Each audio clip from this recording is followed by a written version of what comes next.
And that's nice what you said about renovating at least a couple of the units and maybe proving the maximum market value for that property, that location, if you do these improvements. Yes. So then the new owner coming in can see the potential and still have some meat on the bone to make their own improvements their own way.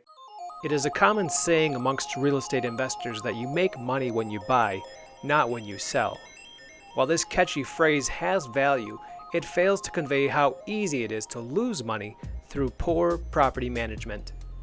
Whether you self-manage or hire a professional, it is important to understand how to navigate the common pitfalls and challenges with rental properties without losing your shirt or your mind.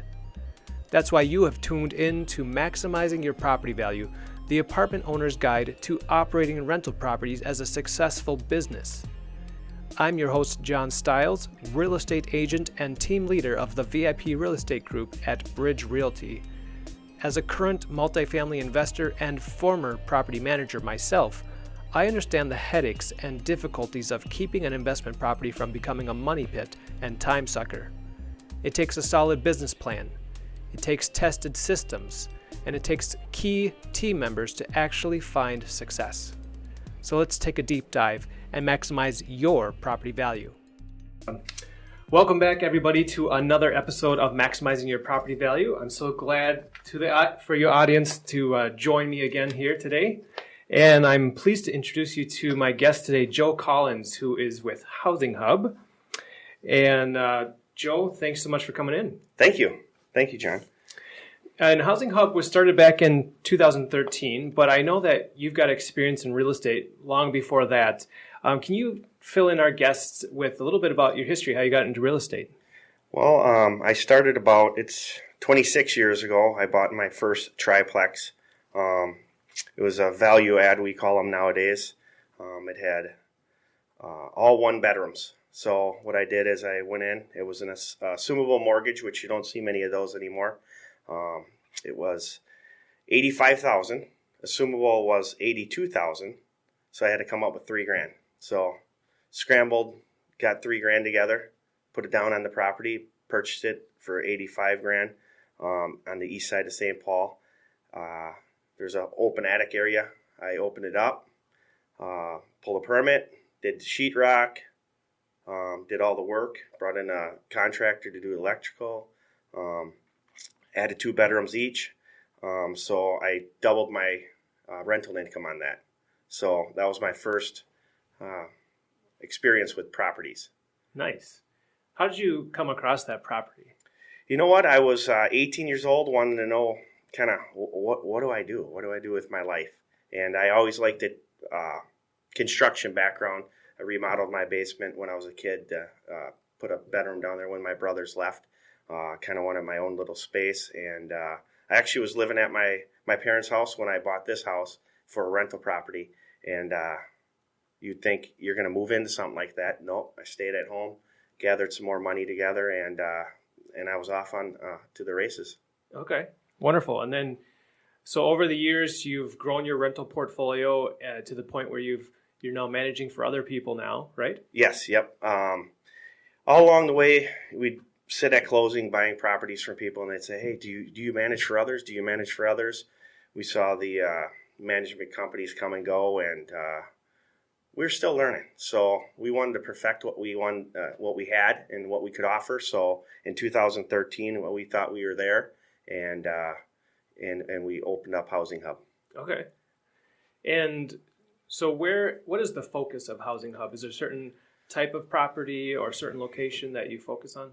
You know what? All around the metro, we like the St. Paul, Minneapolis area because that can be cumbersome to landlords. How to navigate that, especially with the new application process.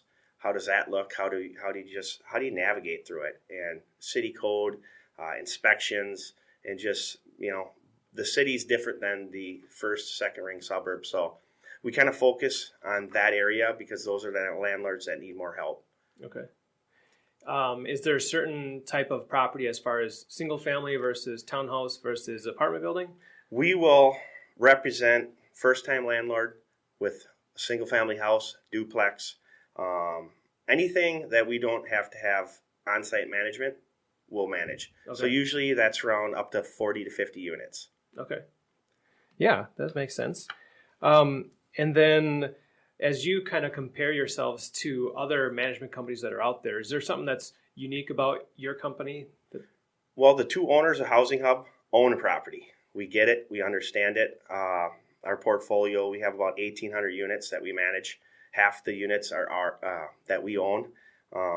We get the feeling of what it takes to be an owner, the hardships, the making money to not making money, and how do you navigate through that, and making the tough choices. Yeah.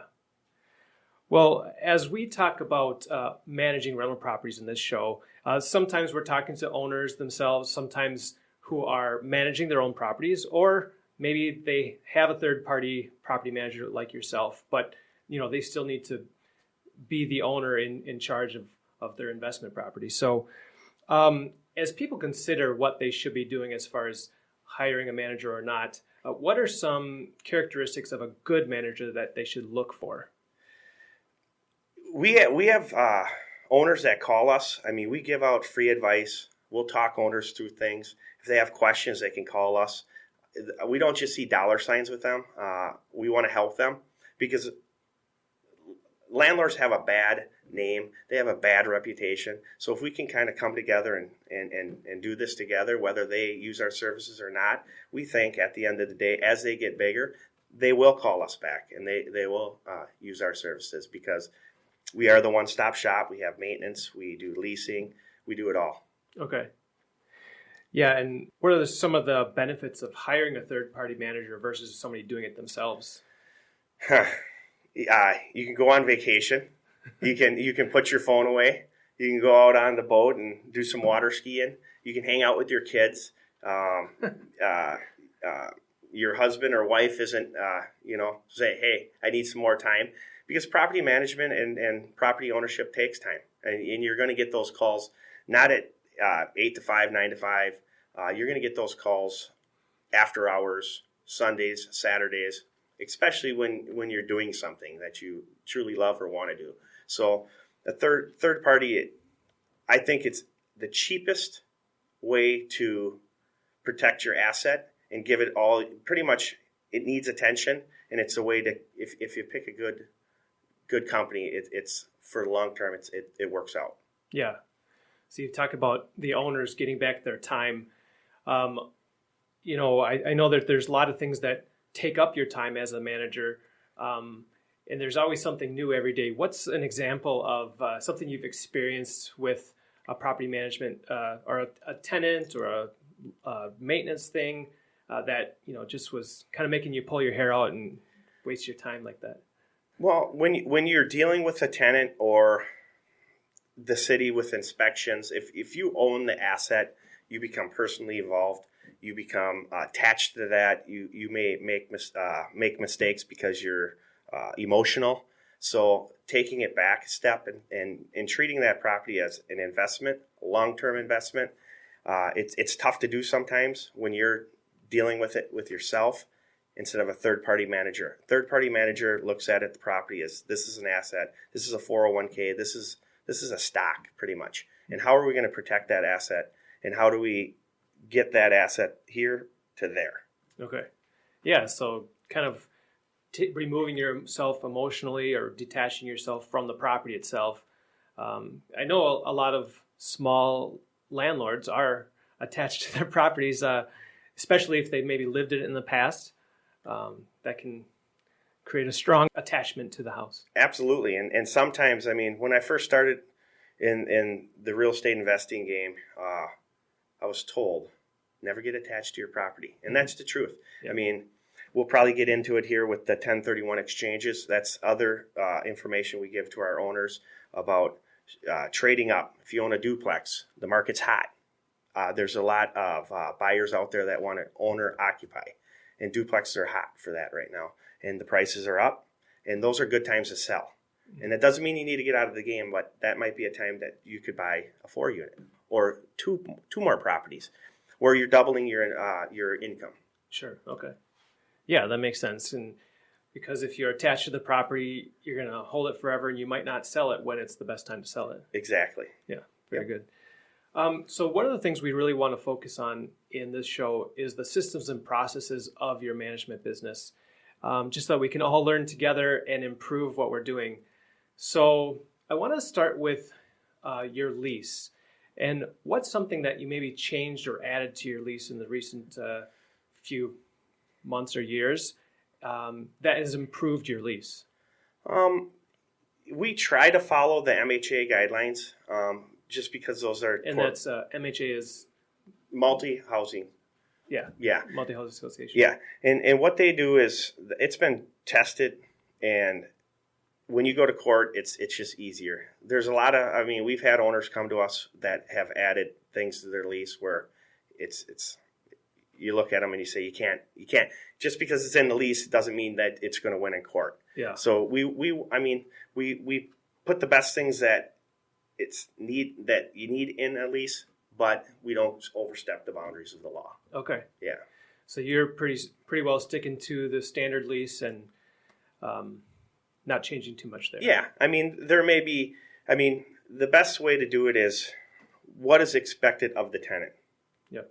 More to say than, if you don't do this, this is what's going to happen to you, because there's statutes and there's laws in the state of Minnesota that you have to follow. So it doesn't matter what is in your lease, but if you're educating how a tenant needs to treat the property or what we expect out of them, that's usually the best outcome. Yeah. And so speaking about tenant expectations, what's the best way that you help our residents to really understand their expectations aside from the lease itself? Well, we have a full team of leasing agents that educate the tenants upon coming into the property, and it's pretty simple. We offer a great product, a great property. It's clean, it's safe, it's been through inspection.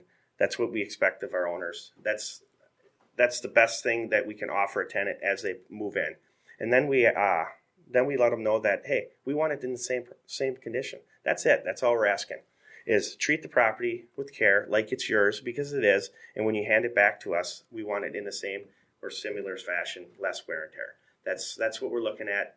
It's easier for us to rent it the next time around and give a good rental reference when they move out. So we educate them upon move-in, and when they give their 60-day notice, we usually go out there with an agent and tell them what we're expecting of them as they move out. Okay. So you have a meeting with them in person when they give you their notice? Yes. Yep. Okay. Yep. We meet them out at the property, and we say, hey, this is some things that you need to look at when you move out. When you move out, and give them an opportunity to fix it and repair it themselves. Yep. Yeah, I can see how that's going to be really important for setting move-out expectations. Because if the tenants live there for several years, a lot of things can happen over that time period. So it's good to reconnect before you end the relationship there. Yeah, and it helps the owner too, because we set up the expectations of, hey, we want to rent this property when you move out. We're big on 24-hour turns.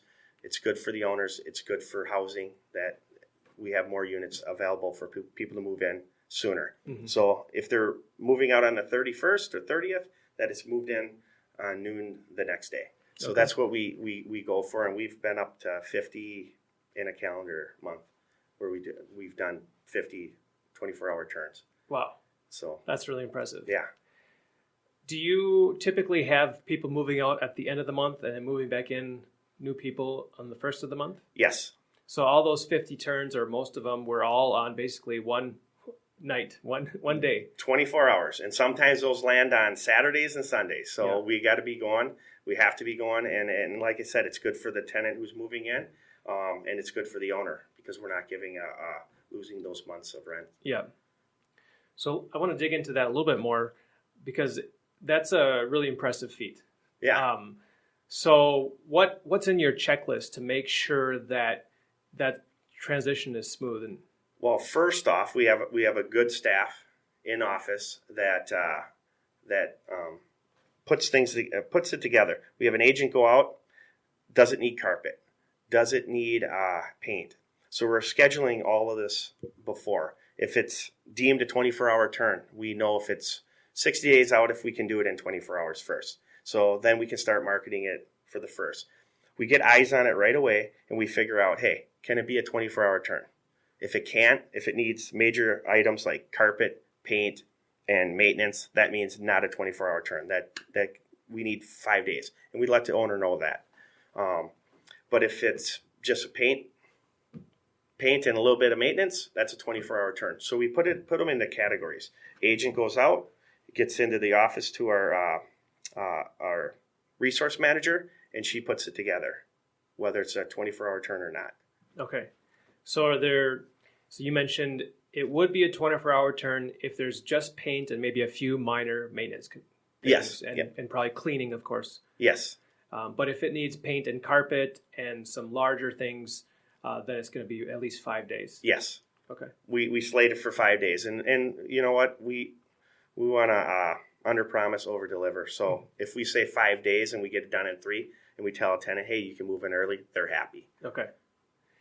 Yeah, and so in order to line up that many crews of maintenance people, do you have a lot of third-party vendors that you work for? Do you have in-house staff? We have a third-party vendor for painting, and we have a lot of in-house staff. So we have a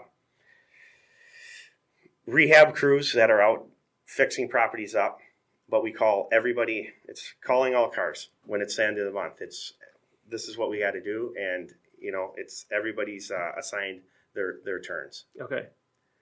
And then how do you keep up with all that to make sure that people are following through?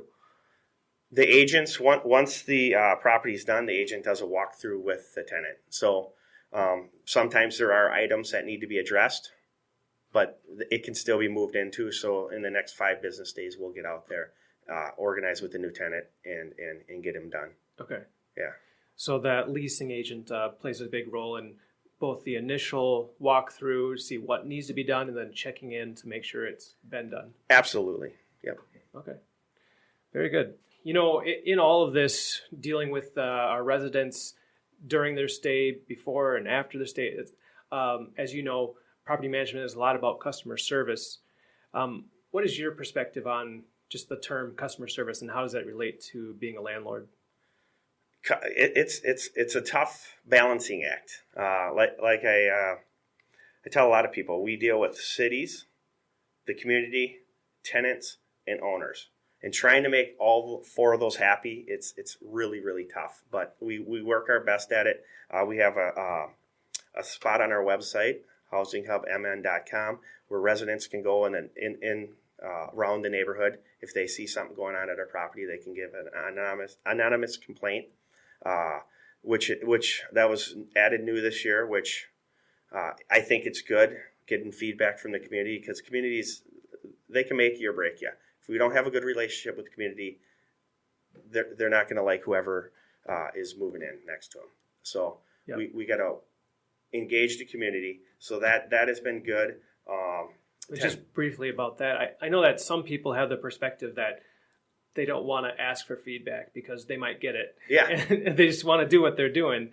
So I guess I commend you for putting that out there. I think that's that should be well received, as long as you then respond to the feedback that's given. Yeah, absolutely. I mean, engaging the community, engaging with your tenants. Customer service goes both ways. With tenants, listening to their problems. Can we help them all the time with their problems? Not all the time, because we have an owner on the other end. But just educating them, hey, we're the third party. We're gonna be an advocate for you, but we're also an advocate for the owner, and we're gonna try to bridge a gap, try to make a solution for the problem, if there is one. So, and we have 5 staff members that just deal with tenant complaints, tenant comments, tenants, hey, good jobs, or just working with tenants on their payment arrangements. Okay. Well, that's another interesting thing I want to dive into is how do you split up the roles and responsibilities within your company? So you've talked about leasing agents that are kind of out there in the field, and then you've got 5 people you said that are are these in the office fielding phone calls and such? So the 5 handle tenant disputes or tenant compliments or whatever you want to call them. We have 2 people that are dedicated just for rent collection, reaching out to the tenant. Hey, your rent's not in. What's going on? Because we really want to reach out to them, communicate with them, understand what they're going through. If they're going through a problem, maybe they just forgot. Maybe their paycheck's a little late. We work with tenants because I think it's at the end of the day, if you work with the tenants, it's the best for the owner. We can do it in a sympathetic, business-like manner without emotion and work out deals, plans, arrangements, and then we get approval from the owner and we make it happen. But we also let the tenants know that if you set up an arrangement with us and you don't come through, then there has to be consequences. But we like to work with tenants, so we have two employees that work with just payments. But they also take, when at low peak, they'll take calls from tenants and try to organize whatever they need. We also have 3 admin that just take calls all day, and then they break up. Some work with Section 8, some do lease renewals, and so we have departments broken up, but they all are there to answer tenant questions and owner questions. Okay. Well, let's talk briefly about that. The 2 people that are pursuing rent. Yes. What is the schedule? Like, if when do they make outbound calls? Is it on day 2 or day 5 or 10? How do they look at that? So emails and emails go out that rent's due, and just to, hey, it's coming up.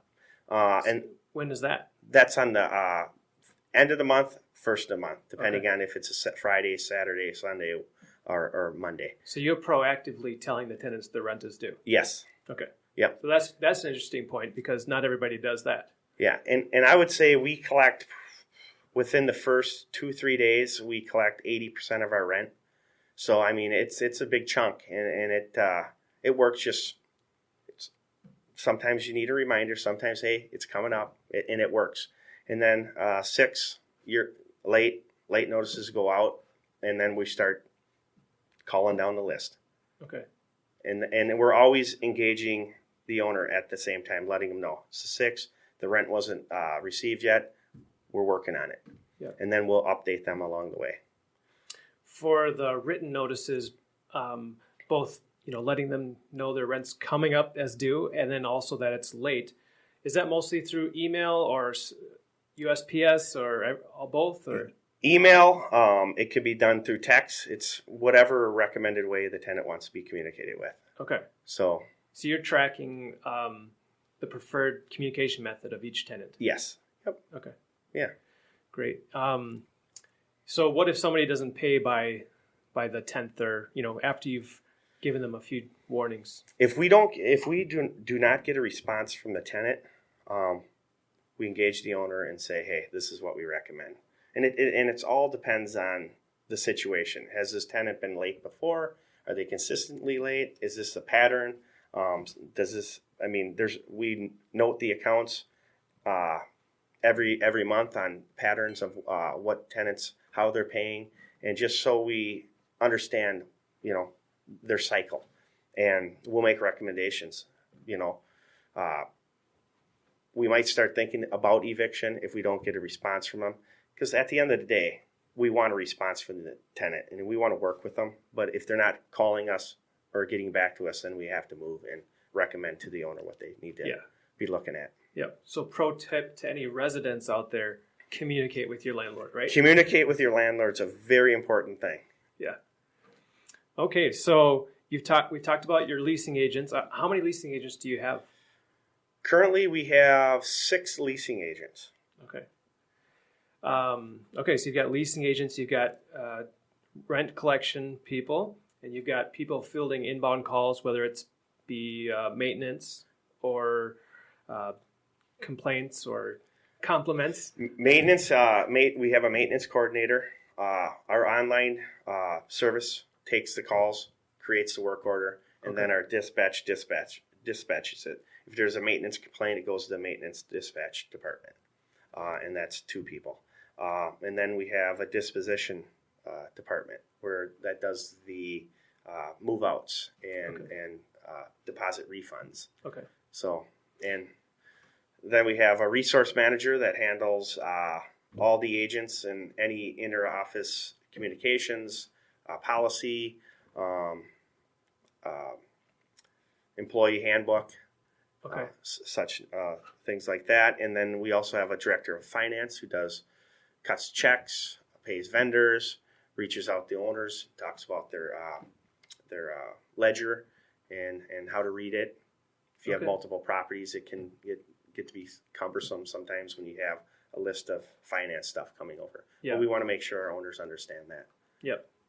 For maintenance, you talked about an online service fielding those inbound calls. Is that what I heard you say? Right? Yes. Okay. Yep. Talk to about that. That's a service that our management software offers, Okay. Appfolio. Okay. And they take all the calls and they submit the work orders, and as we see them, then they're dispatched by us. Okay. And then if it's after hours, it's dispatched directly to the on-call. Sure. Okay. Is there any system for kind of troubleshooting with the tenants over the phone for resolving maintenance concerns? Absolutely. Our maintenance coordinator, he will do that. Aaron will reach out to the tenant and say, hey, try this. Yeah. Or, can you send me a picture? Yeah. And try to work through it. I mean, if we can save time and money for the owner and the tenant, we'll do it. Yeah. Yeah, that's really great. I think that a lot of maintenance concerns can be easily resolved, and sometimes they are tenant responsibility things where you don't want to be spending owner's money on it. Exactly, and if it's something that we see that it could be a tenant charge, we notify the tenant and say, hey, this could be a charge to you. Do you still want us to come out? Okay. I mean, that cuts down on a lot of callback after we do repair, and there's a tenant charge back, and they complain about it. Okay. So it saves time, money, and also keeps the tenants and owners happy. Yep. And now you've talked about Appfolio as your software, and how long have you been using that software? Since the beginning, 2013. Okay. And how did you land on it, and what do you like about it? You know what? There's a bunch of services out there, a lot of product out there, and we called around and we did some demos, and this one came out to be the best one for the fact that you can submit ideas, and they'll kind of conform to your market. So we've changed Appfolio a lot with our ideas. So it's a product that it changes and it gets better. So that's why we like it. I mean, Okay. they're the only one who has a call service, which helps out a lot. And also just, CRPs, they've changed with how we do CRPs. We used to do it by hand, and now they implemented it into the software. Yeah. You mentioned the call service. Is that just for the maintenance department, or is there other features to the call service in Appfolio? They will take they will put the work order in the system, but they will call the on-call, which is nice. Okay. So it doesn't go to a system, and if someone's not there watching the system Saturday, Sunday, or after hours, it just sits there. They will actually pick up the phone and call the technician if Okay. it's an emergency. Yeah, So that's really nice. that's great. And I bet the tenants appreciate actually somebody picking up the phone, right? Oh, absolutely. Well, you know what? If we have peak hours, sometimes they have to be on hold, and they don't like that. But there is also they can go online and submit it online too. So Yeah. Do you guys have a standard for how quickly you'll be getting back to tenants when they submit a concern? No heats, emergencies, same day. Just expect us. We're going to be there. If it's a lot of times we're out there the same day, even if it's not emergency. It's just because comes in, want it off the list, because you always want to be prepared for emergencies, because you never know when you're going to have it. Cold weather, ice dams with leaky roofs. I mean, so we always want to stay ahead of our workload and make sure our work orders are close to zero. and we work hard at that. Yeah. Very good. Now, I want to talk about your relationship with the property owners, and especially those large investors that are really kind of strategically investing, and they want to make sure that their managers are doing what they're supposed to be doing. So, how do you build confidence with the owners and calm their nerves, make sure they're not worried about maintenance costs going crazy and just different things like that? Well, our director of operations, Martin, he's been with us for 5 years now.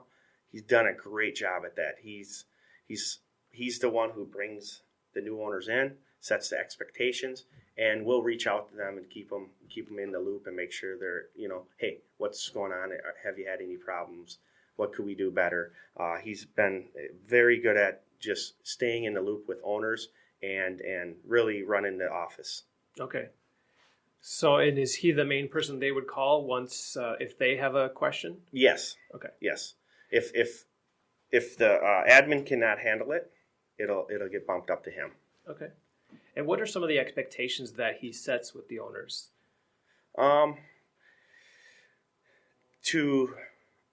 That's a good question.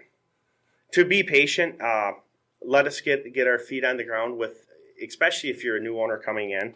I mean, there's a lot we got to do. We got to make sure that there's keys, set up lock boxes, make sure all the properties are in the system the correct way, make sure we have the tenants in there right, make sure we get the leases, setting up the expectation that we have to hold we would rather hold the damage deposits in our trust account than they hold them themselves, and just setting our expectations of, this is how we do it and how they did it. Sometimes they're done a different way, but easing their minds that, hey, this is how we're going to do it because we've done it, it's true, it's tested, and it follows all the laws. Yeah, that's good. And they have the benefit of your vast experience with all the rental properties you have, the years past you've worked at it. So your systems, are tested, like you've just mentioned. Yes.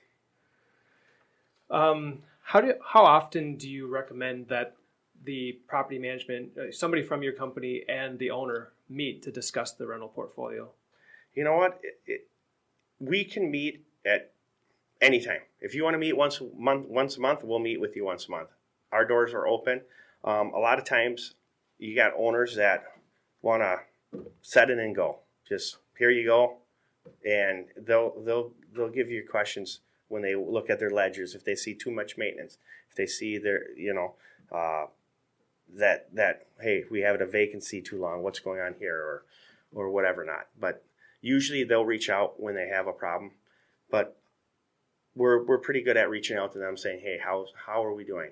How are our services? What could we do better? And I think that's another good thing that stops the calls. We want to contact owners when we have something good to tell them. And we do a lot of that. I mean, our admin are supposed to call them, hey, this is what we did for you today. Not just to call them when there's bad news. Because you don't want owners wincing when they see our number.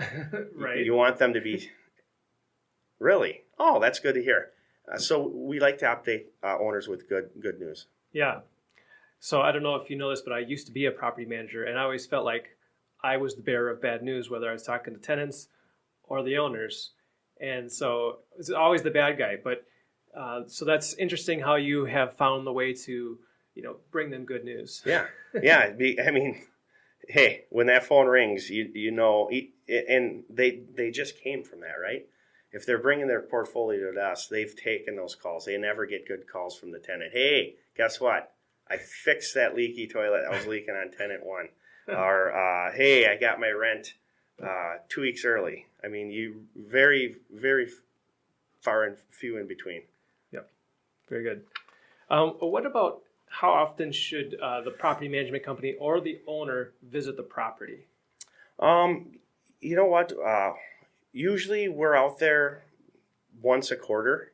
Okay. Whether we're out there cleaning snow, drive-bys. Our big thing are blinds. If the property doesn't look good from the outside, it probably doesn't look good from the inside, and it's good for the neighborhoods. But with maintenance, our maintenance staff, when they go out there, they do a visual check. If there's something out of the ordinary, they got to contact the office and then the owner. But yeah, I mean, we're active. Okay. But with a portfolio of around 1,800 properties, I know that can be difficult. So obviously the squeaky wheel gets the grease, right? So, Oh, yeah. I mean, if you got a tenant that's always calling you and you got these properties that are always breaking down, you're at maybe 20% of the properties more often than others. Yeah. So how do you make sure you're getting to the other people and the other properties that are not causing problems? If owners call in, they get a condition inspection one every calendar year. If they want a condition inspection, we'll go out there, conduct it, and report it to them. Okay. So yeah, that's they have to be requested, but we will go out there one a year and give it to them. Okay. And so that you mentioned that they get a inspection. So that's kind of like within your services, that's included. Is Yes. that what you meant? Yep. Okay. Very good. Okay. And again, for those intentional investors, a lot of times what they're looking at is their net operating income. Because that's how they're going to be valuing their property, whether they're looking to refinance or sell in the near future. So what are ways that you have been able to reduce expenses or increase income, all while actually maintaining the property in good condition?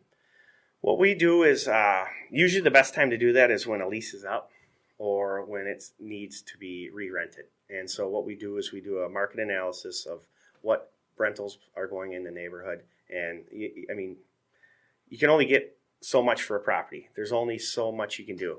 And it all depends on how much the property was bought for, if they overpaid for it, and what you can get for that rent. But rent income is the best way to get you to that number. Taxes is another thing to worry about. Are your taxes too high? We can help with owners appealing them. And I do it on a lot of properties where they're overpriced, appeal them, and drop that price down. Okay. So that's another good thing.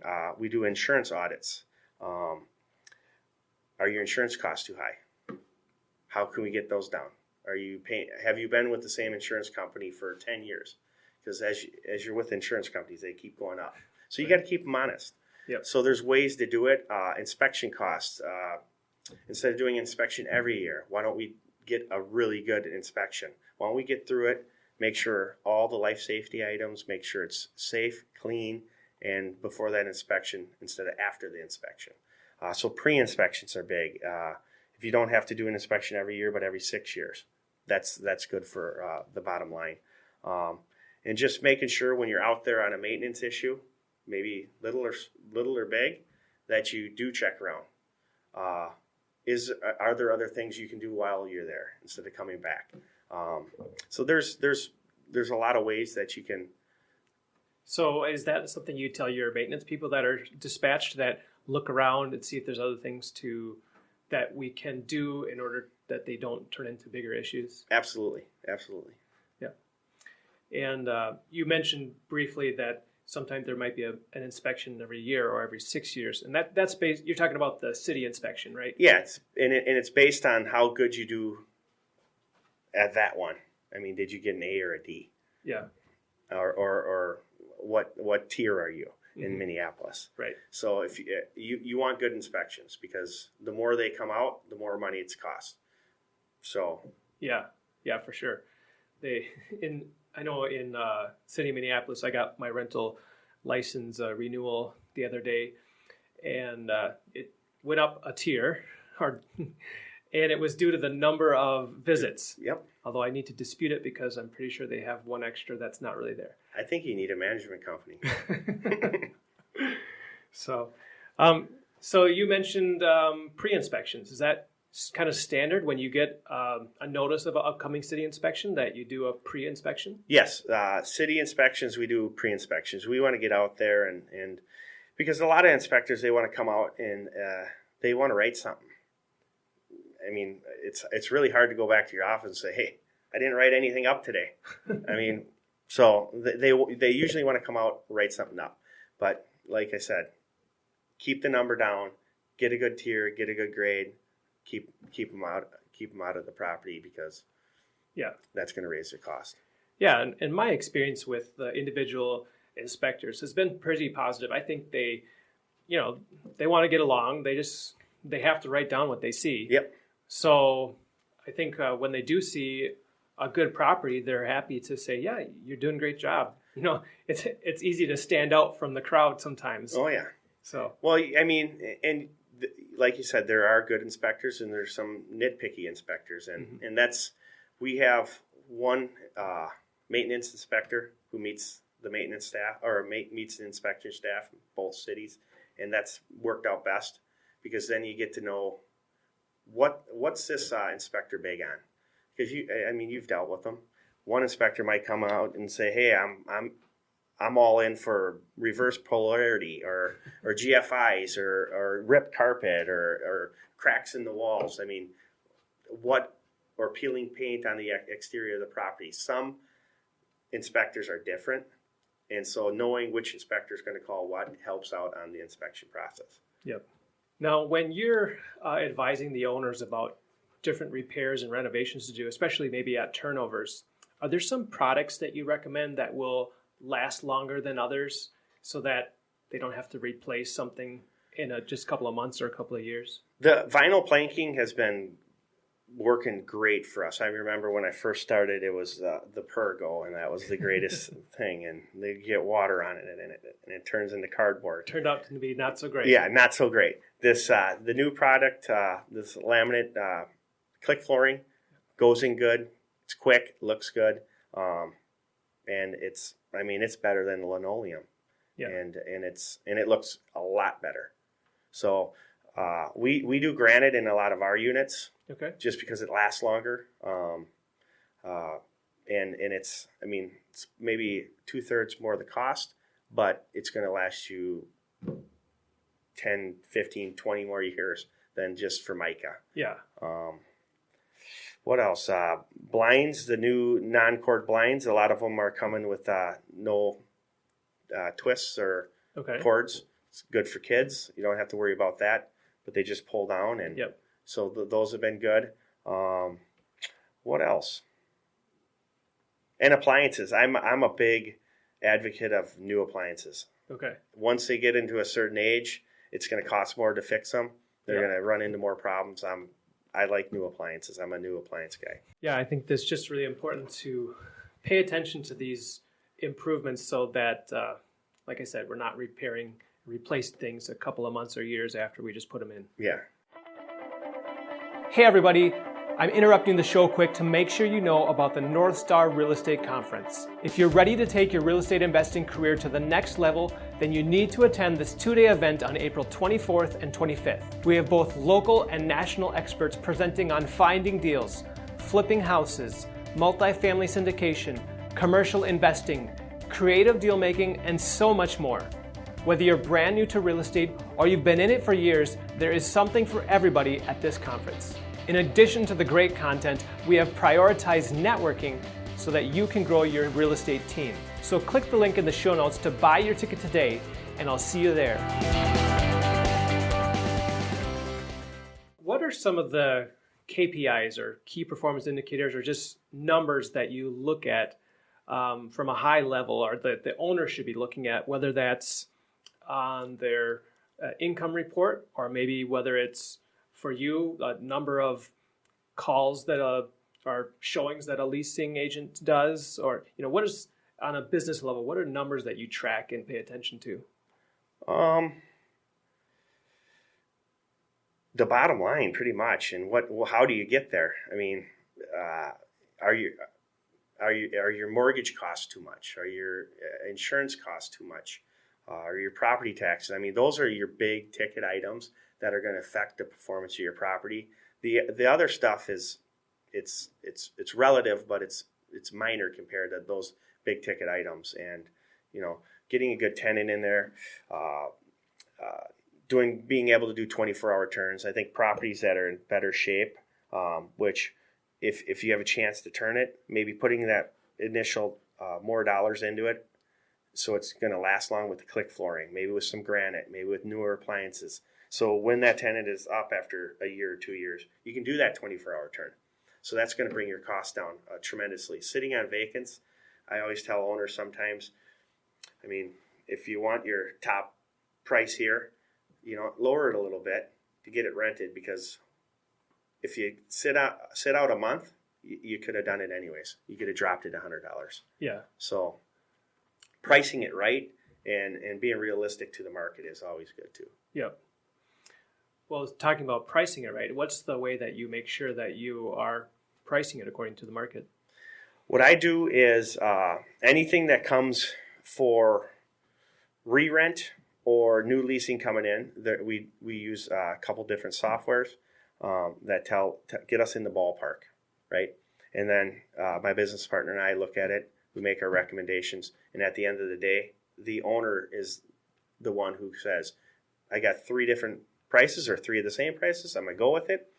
I'm gonna push it a little bit, or you know what? Maybe I'm fine with $100 less than that, so we can get it rented quicker." Yeah. So we make our recommendations based upon 2 of the softwares we use, and one of them is an Appfolio, one of them is a Secret, and one of them's my business partner and I. Okay, sounds good. Now, one thing that happens with investment properties, they kind of go through a life cycle. We buy an investment property, you manage it for us, and then eventually we're going to hopefully get ready to sell it in order to, like you said, 1031 into something bigger. How do you help owners get ready for that sale in terms of positioning, whether it be leases, maintenance, or whatever else, just so that it can get the most money in the open market? A lot of times what we do is we go through every unit. Hey, what do we got to do here? This is the improvements. Common areas are big. Common areas got to look good. I don't think all the units have to be gems with granite. Sometimes maybe just taking a unit or 2, depending on the size, and doing those high-end finishes can show the next property owner, hey, look at the rent he's getting on this. If I can do it to the rest of them, I can raise the rents on the whole thing. There's different ways to get there, but having the property being able to show well, make sure, some owners want, say if you have a 5 unit, they want to just come in and run it and have long-term leases. Some owners want maybe, 3 long-term leases and maybe 2 month to month, so they can get in and do their repairs. So it's just depending on the property, which area. Is it at its max? If it's at its max, we probably want them on higher leases, long-term leases. Okay. So every situation's different, but just preparing them for that. Yeah. So you're saying that if you've already kind of maxed out the rent for the building, then hopefully lock in those tenants to long-term leases. Whereas if they're under market, if they've been there a long time, keep them on month to month so that there's flexibility for the next owner. Absolutely. Yep. And that's nice what you said about renovating at least a couple of the units and maybe proving the maximum market value for that property, that location, if you do these improvements. Yes. So then the new owner coming in can see the potential and still have some meat on the bone to make their own improvements their own way. Absolutely. And you're in the market. I mean, it's crazy. It's crazy out there, the prices that people are paying. Yeah. So it's a little easier to sell now than it was even, 5 years ago, 3 years ago. I mean, the prices we're getting on things are kind of crazy. Yeah.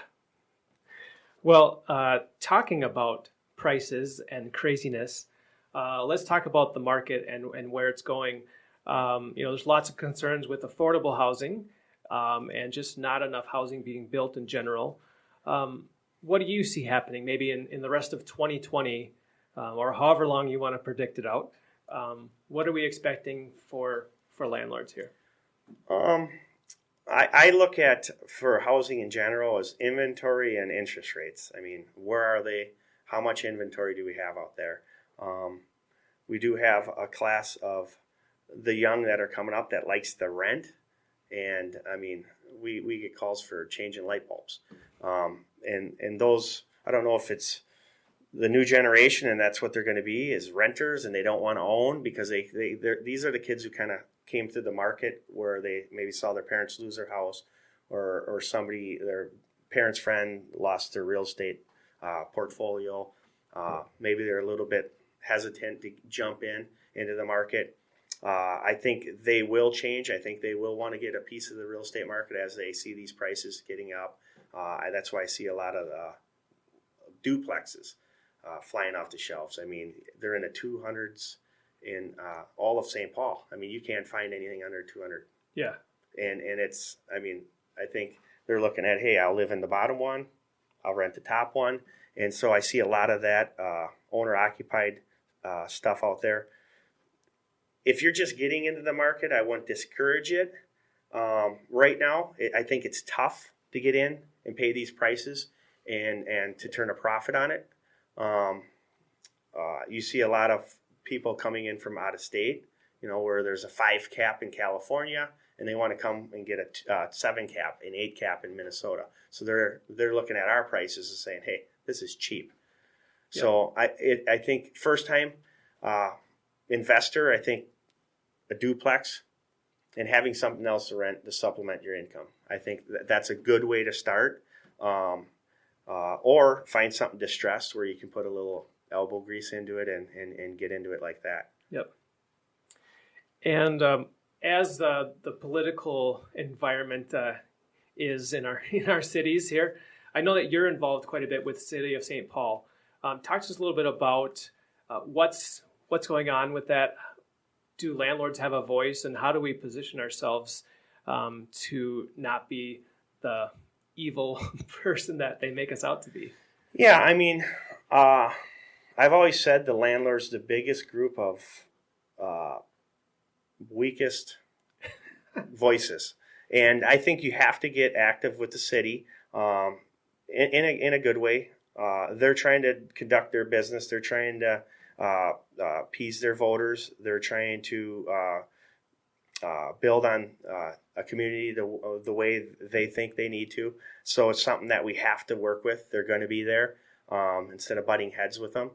I've done that. Sometimes it's better just to let's work together. What are you trying to do? What are we trying to do? Not all landlords are bad. Not all politicians are bad. How can we come together and how can we bridge that gap? And I mean, at the end of the day, we want safe, affordable housing in the community where, a lot of community members say, hey, that's what we want. But when they start getting into the neighborhoods, they don't want it. So that, not in my backyard. Yeah. And I know you've made some accomplishments with the city of St. Paul. What is that? You know what?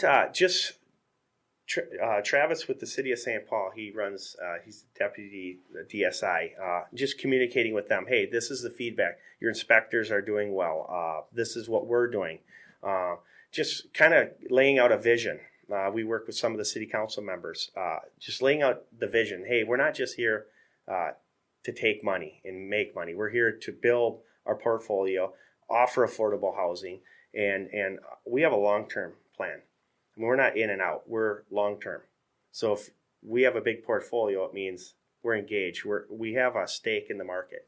So just communicating with them, giving them feedback on any new policies coming out with like the application policy, what we think it's going to do to the market, and just giving them some honest feedback, because at the end of the day, they're going to take some of what you say, maybe not all of it, maybe not any of it, but at least you got it out there, and maybe next time around they can say, you know what, they voiced their opinion, they were right, maybe we should listen a little bit more next time, or hey, they were right, thank God we listened.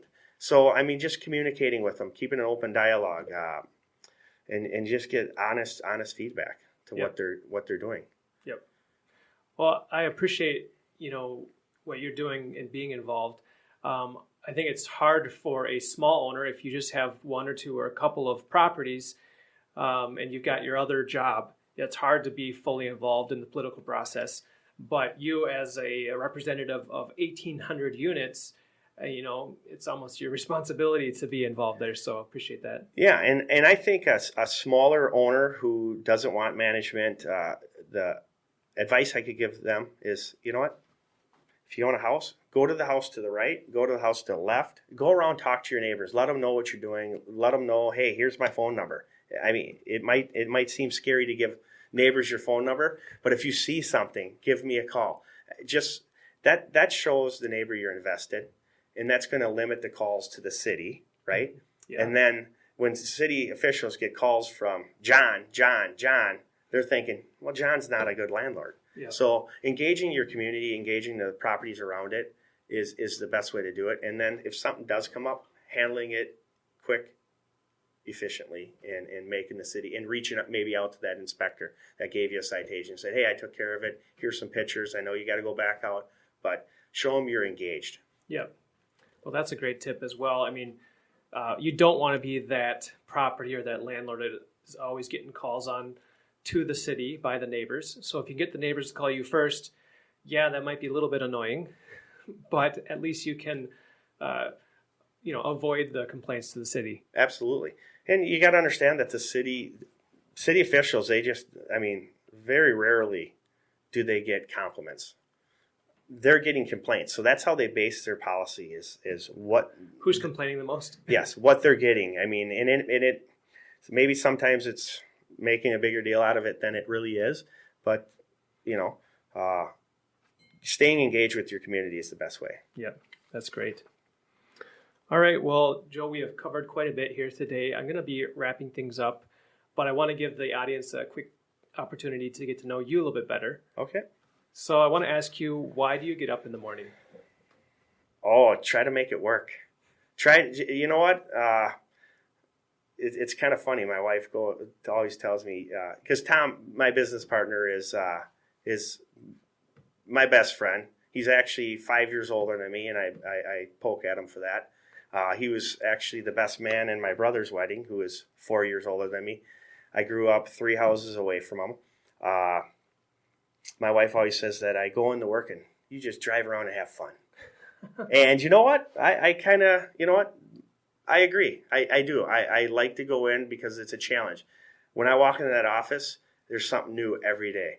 Whether it's we're dealing with the city, owner, community member. I mean, what are we going to do today for giving back to the community? I mean, just coming up with ways how to better the business. There's always something new. It's not like it's a set day. So it's new every day. It's entertaining. It's challenging. It's frustrating. I mean, you get every type of emotion from Monday to Friday, and Saturday and Sunday too. I mean, being a property owner, a property manager, you're always working. Yep. So, and that's kind of how both of us were raised. My dad and his dad they kind of were blue collar workers. Okay, very good. Next question is, what event or person in your history was pivotal in making you who you are today? Oh, I would have to say my father showed me the hard work. Just get in there, hard work. Just bang your head around. My mom was more of the visionary, big dreamer.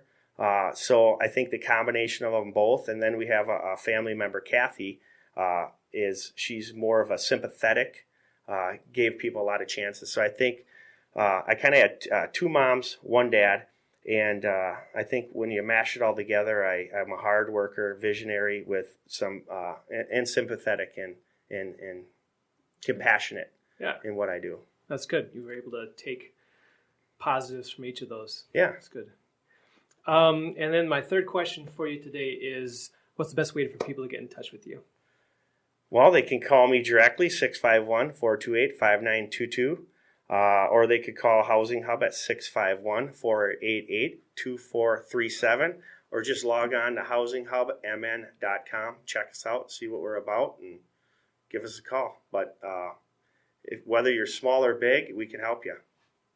Good.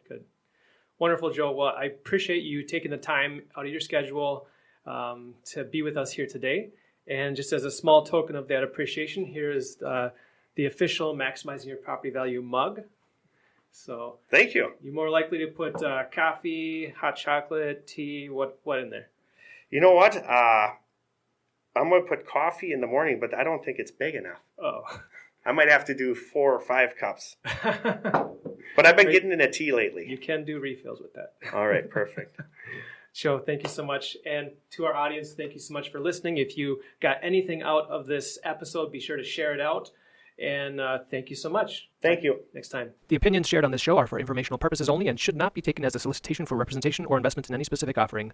Please consult with your financial, legal, tax, and real estate advisor before making any investment decisions. John Stiles is a licensed Minnesota real estate agent with Bridge Realty. Thanks for tuning in to Maximizing Your Property Value, the apartment owner's guide to operating rental properties as a successful business. If you're considering scaling up, downsizing, or right-sizing your real estate investment portfolio, it's important to know how to determine your property's value in today's market. That's why I've put together a free ebook for you called How to Calculate Your Investment Property's Value. To get your copy, go to www.realestatestyles.com/value. Now, if you found any value in today's show, be sure to subscribe to our email newsletter, YouTube channel, and podcast through your favorite podcast player. All the links are in the show notes. And would you do me a big favor? Help me get the word out about this show by sharing with your friends on Facebook and LinkedIn. And lastly, we appreciate your 5-star rating on iTunes. I really appreciate you and wish you the best in your real estate investing career. Signing off, I'm John Stiles with Bridge Realty. Make it a great day.